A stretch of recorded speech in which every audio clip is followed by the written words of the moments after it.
All right. Well, hello everybody. Welcome.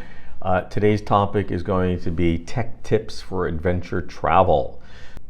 Whether you're planning a hike in the mountains, going offshore fishing, a road trip, there's a lot of technology that is absolutely perfect for staying in touch and staying safe in today's environment. So let's get right into it. Talk about one of the first things, one of the more important things is staying charged.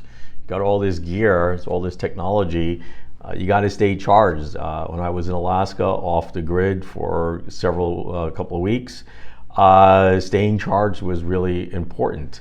I made sure that I had extra batteries, a solar charger, just really making sure that everything was constantly charged, even one for the truck that I was driving. Making sure you have backup plans, backup batteries, a portable charger. I travel with a portable solar charger. It opens up into a few panels and plug it into my devices, leave it out in the sun, and it charges the devices. You can hang it off the back of your backpack and even charge the devices while you're hiking. So those things are of critical importance, keeping electronics charged.